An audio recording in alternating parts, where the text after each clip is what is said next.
Two.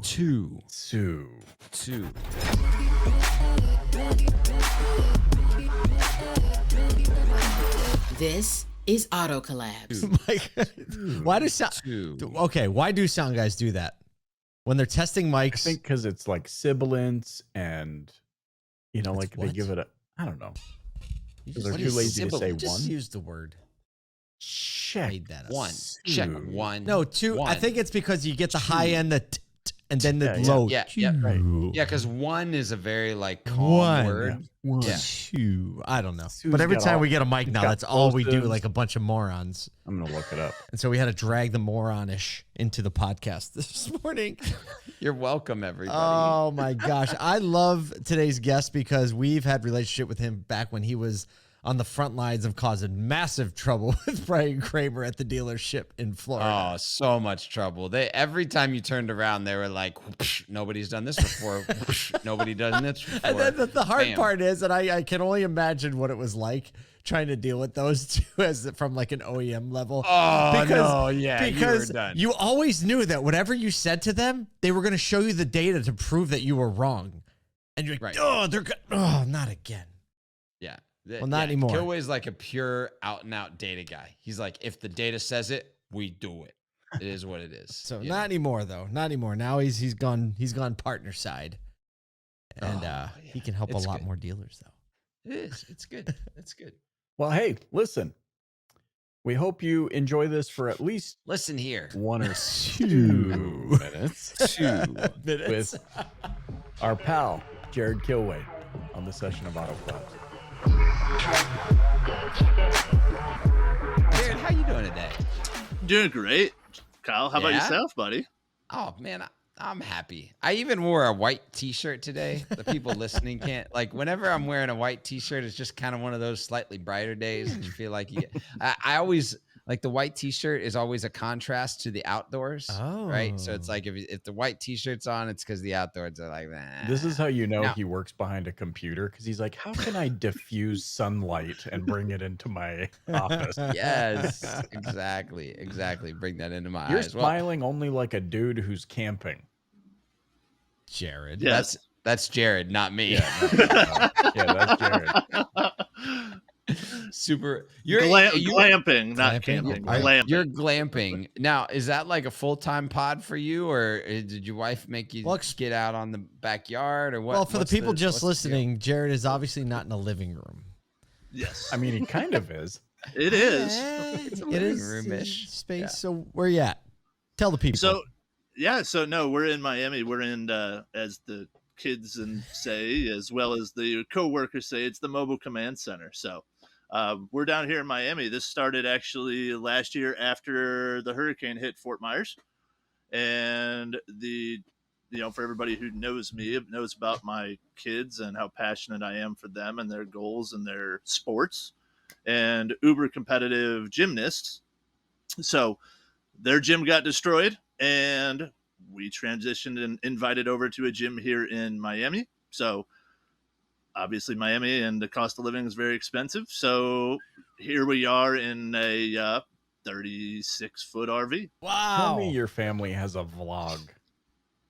No, Come on. That's vlog material. all of us through want to and know through. what the Kilways are eating for dinner tonight. That is Absolutely. such vlog material. It's chicken unbelievable. rice and beans. Camping with the Kilways. Right? Oh, my goodness. It's over, man. If that's not your YouTube channel, K, then the camping definitely has a K. And then when you're like- white, obviously. See, And like the bottom half of the Miami, K is right? like a tent. Yep. Yeah, Oh, nothing man. says camping like Miami. You're welcome, Jarrod. Thanks for joining us on the show today. Yep. He's like, I gotta go. What are you doing? I'm Yep, setting up my yeah. page. What? Okay, so this is, I wanted to ask you this because, I mean, I know from my wife's history as a ballerina, like some of these things that a lot of us don't think about in the world, like ballet and gymnastics, is a whole other level. What's the parents' perspective on having competitive gymnasts in the house, and not just one, but multiple that are like getting invited to be at the Four? gym? He's saying four. Yeah. Four.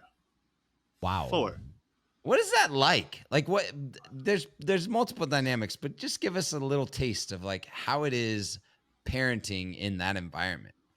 Well, I mean, it's a challenge, and when you factor in homeschooled on top of that, I mean, it's a commitment, but it's not just a commitment as a parent, but it's also a commitment for them. They're held accountable to what they need to get done for school, learning, education, but also in terms of that work-life balance.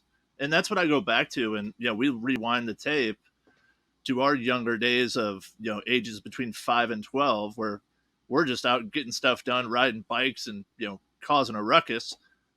These kids are committed now. They're up at 6 every single morning. They're knocking out breakfast. They're knocking out an hour and a half, 2 hours school in the morning, going to practice 9 to 5, hour break from lunch, come back, knocking out school for another 2 hours afterwards. I mean, it's like a full-time job, but Beyond.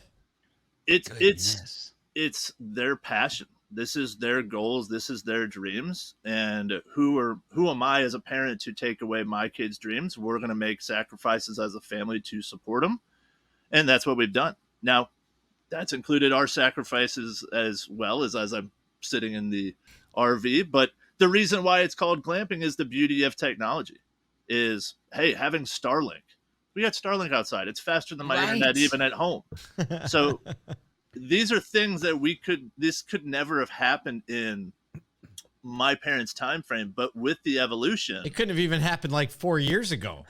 Exactly. Right? Golly. So it's a pretty cool experience, but it makes you realize how much you don't need stuff. And simplification. Oh, see, now is everyone. See, this is how we know Jarrod's not Italian, because my question was going to be like, how often do you keep this whole thing in your back pocket when you get attitude? Because I know my parents would be like, I will drive this RV. Whoa, we went homeless for you. Right. Homeless. That's amazing. It's the second pod this week that literally parents have sacrificed their entire living situation. I'm never letting my kids listen to either of these two. Either of these podcasts, right? To do this. And this is what's cool. Like, okay, starting to connect this back to auto, because we're obviously in auto and a lot of people listen to this podcast are in auto. It's called Auto Collabs, I see this as such there's so many parents and so many families in auto that take a path of like their children being diligent and intentional and driving for success early in life. Like I see all of our families doing that. And I think that there's this nature in people that get in auto that are just motivated at a different level than people in some other verticals might experience. And for us, it starts to be normalized. It's like, oh yeah, Kilway moved his family and put him in a camper, right? Steve Rustler moved his family to Nashville for his, and you start to see this like repetitive rhythm. But in auto, we have this motivation level because of what we've experienced and the type of industry that it is that drives our kids. And the thing that I'll ask you, because you're, because of the 4 kids and their friends, is like, we keep saying this, and maybe you've experienced this, but we're seeing these like next 2 generations, the one that are kind of like in college and just out and younger, as some of the most driven generations of the past 3 generations that have entered the workforce. The word I like to associate is commitment and passion. And those 2 things that's what I see, not just from my girls. There's girls here at their gym that are from, France, that their parents are still living in France and they're here with their mom and go home once a month. I mean, this is ultimate commitment, but it's because the passion these kids have and the diligence they're working to it. It's not just, it's recess, it's playtime. There's some extreme commitment for these kids to hit these goals they have, which, going back to the automotive element to it, this is, my daughter see all the time, like, Dad, you're grinding, you're working, it's 10, 11 o'clock at night and you're still out on, outside at the picnic table, sitting there with your laptop, just working, getting stuff done. Where some of our other friends' parents, they'd be like, oh, they're hanging out, they're doing this, and you're still working, still grinding. There's no clocking in and clocking out. And they're seeing that passion that we have collectively, as you guys did and sacrificed all your time. You're saying you don't make the sacrifices. You guys just did it the past couple of weeks at ASOTU, so don't discredit yourselves there.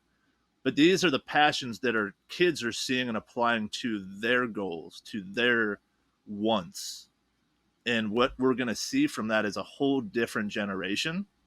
So you think that these kids, when they want to go buy their first car, you think they're going to wait in a showroom for more than half an hour to take delivery? That's not. See, I see what you did there. That's not going to happen. Their patience level, because they value time as this younger generation higher than anyone else. Wow. Because we've taught them time and But value. yeah, they value it not because they want it all to themselves, but they see what the value of time can be if used appropriately. Correct. Right. Sure. And they also, it sounds like, have an idea of what they want to do with their time. Right. Mm-hmm. And so they are like, I have productive things to be doing. And so 4 hours here is not productive. It's funny you say this. Like I was at the kitchen table the other night with my kids. Oldest is 14, youngest is 10, right? And we're talking about cash. Cash is trash. Like you got to exchange your cash for things that grow in value. And they're like, yeah, that's appreciation, Dad. And I'm like, oh, is that what? I'm like, how you know? Who? What? And I'm like, what's it called when it loses money? They're like, oh, that's depreciation, Dad. I'm like, who's teaching them this stuff? Big. But it's TikTok. to your point, though, Jarrod. TikTok. Like they're like dialed into something in the ether is like conditioning them to No, you're be right. real juggernauts. Jared's right. TikTok, Discord, Twitter, Instagram. Reddit. Yeah. I mean, they are self-educating now and learning things at 10, 12, shoot, my 5-year-old even. And it's like, wait, to your point, where are you picking this up? And it's because they're doing their own self-discovery knowledge behind it. Like my 12-year-old wrote her own Roblox game in a couple hours because she wanted to see if she could do it. And I'm like, was that a time value that you did? She goes, it was more or less, I wanted to see if I could. How old is she again? 12. Uh-huh. And she works for the Pentagon now. Yeah. You didn't know they have a presence in Roblox? They do. You just don't know about it. I welcome the free education. Trust me. Cirillo, what were you doing at 12 years old? What was I doing at 12 years old? Yeah. I was recording. So Windows had a voice recorder, and I would record sentences in it, then play it backwards, memorize how it sounded backwards. Try to and say then the record backwards and then reverse it. Yeah. I mean, And putting hockey cards in my bicycle spokes so it sounded like a motorcycle. I was definitely doing that. Yes.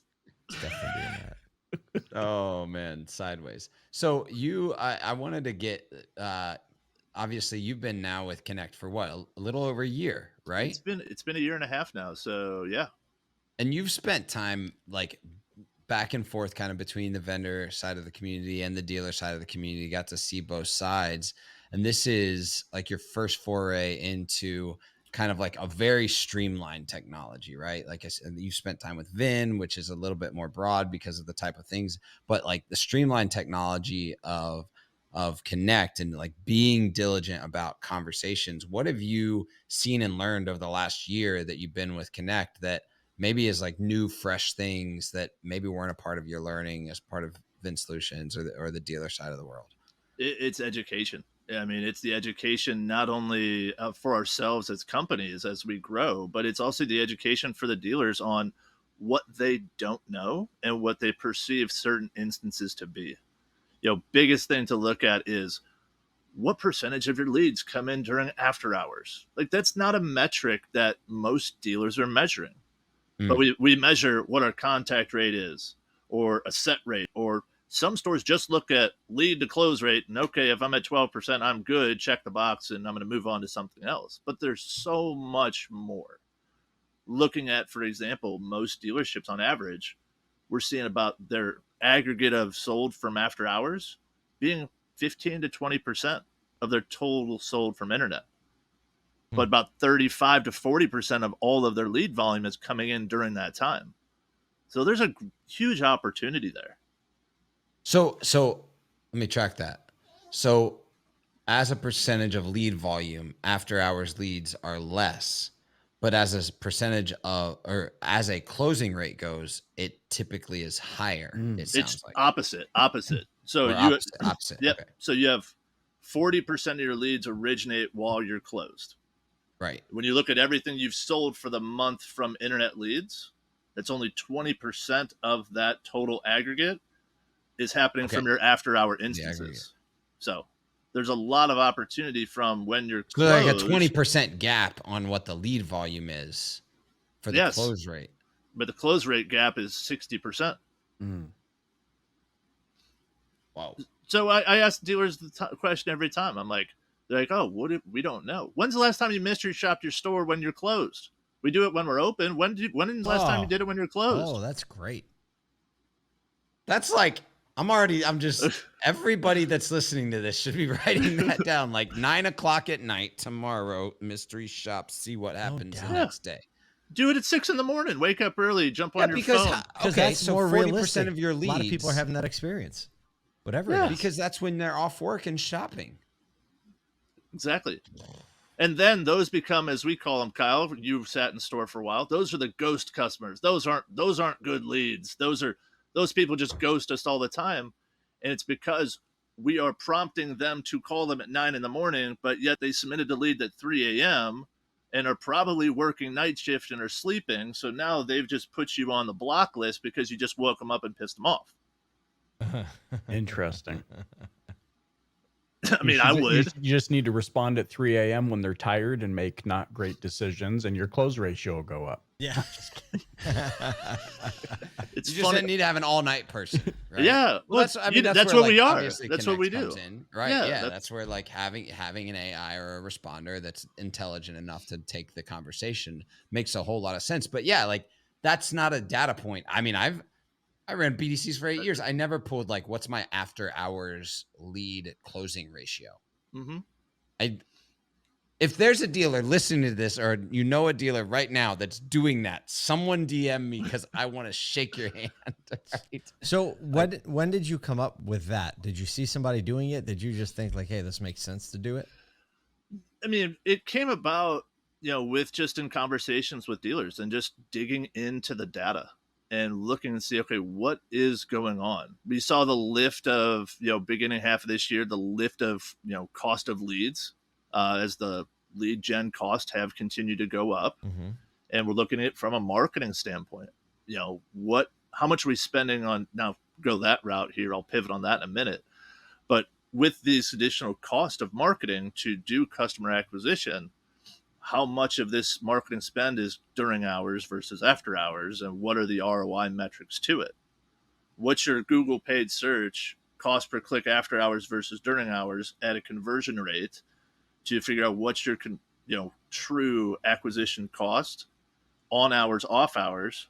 I mean, shoot, if it's really low during off hours, how do you know your agency is not pushing more towards times you're closed to show a lower CPC number, but yet a lower ROI perspective, because we don't have a set process for after hours. Mm-hmm. I also, there's like a spin-off here too, where I'm like, even with that level of data, like backing it to my Google Analytics, my site data, looking at user behavior, seeing what hours people are truly coming to visit, and then coming up with content and campaigns that meet them it's like, hey there, night owl, like talking to people in language they're like, what, they know me so well, sort of a thing. I love that side of it too. And we've really dug into it and found a higher percentage of those instances are coming from third parties comparable to dealer website, and matches the customer journey from the third party sites being that mid funnel level shopper compared to somebody on dealer website that is more lower level. I'm going to go shop those third parties at 2 a.m, maybe submit my info to a couple of them, get some feedback to them. But then when I find the real one, that's when you see that website conversion during hours as that second instance, because they've picked you as the person they want to talk to. But if you can create a leaving impact from the instance on the third parties and make them want to engage, And then, hey, book a, like what we do. We sit there and book a phone call appointment for them the next day, try and answer a few questions and get them connected with somebody at the right time when we know they're going to answer.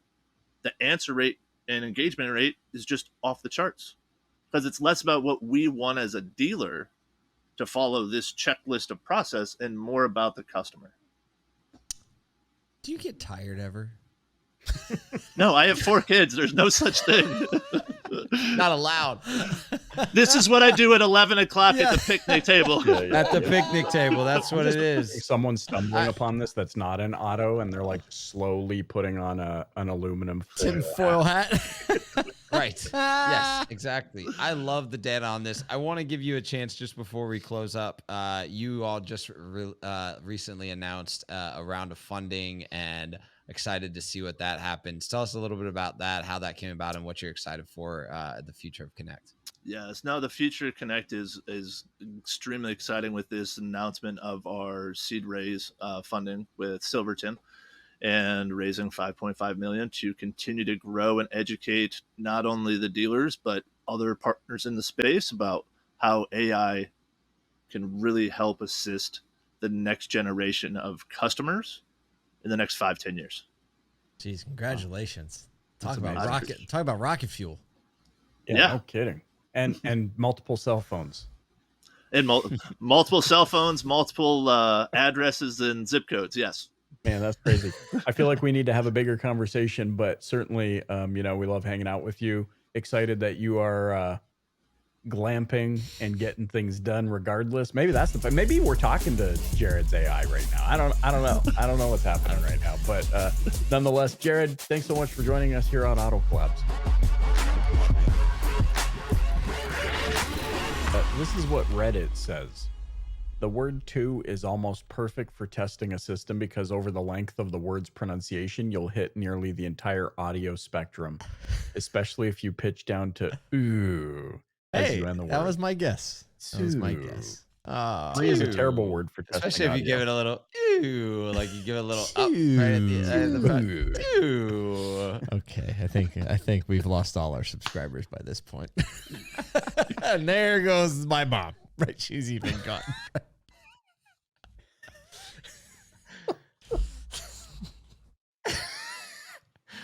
Well, Cirillo's lost his glasses after that podcast, mainly because all of us lost our glasses when, like I predicted at the beginning, Jarrod came with the data. And have you ever heard a conversation in auto at any conference, clubhouse room, LinkedIn post, anything like that, where someone's like, well, we haven't really analyzed the data of after hours contacts yet? Oh, that was unbelievable. Oh, right. When a lot of people call still before and after work. That's right. The time of day when people are home and not working. That makes so much sense. Good. I mean, like, good Lord. Speaking of, everybody should be in on that. I still don't know what to do with the whole, like, we moved to Miami and live in a 36-foot motorhome to be part of this gymnastics thing where people fly their children across the ocean to participate in. Like, that level of commitment and performance is like, it takes a rare person to be committed to that in general, but then committed to that for your kids. I mean, yeah, it shows his commitment level too. Because you imagine sitting at a picnic table with a beautiful view by a beach somewhere, I'm guessing, and having to work like, right. I would get anything done. There's got to be all sorts of mosquitoes on his leg, like all over him. He's got to hate. He still gets it done. Still gets it done. I'm picturing. You remember the movie Goofy, the Goofy movie? Oh, what a good movie! I'm picturing he's got the RV that Goofy's friend has, where like they like set up shop. He pushes a button. There's like a bowling rink or a bowling lane and a ice skating rink and a hot tub and all the things. That's what I'm picturing. It's a great reminder of what happens in this industry that nobody sees, and the type of person that excels in the auto industry is committed and driven, and they just figure out a way to make it work. And they're strangely good at manipulating the world around them to still fit and to still work, right? And I think he's just par for the course when it comes to this auto industry. And every time I think I'm not going to be surprised anymore, I go ahead and get surprised again. Well, we hope you were a little bit surprised as we were on this podcast. Just the cool learnings, insights, and conversations we had with Jarrod Kilway. On behalf of Paul J. Daly, Michael Cirillo, and myself, Kyle Mountsier, thanks for joining us on Auto Collabs.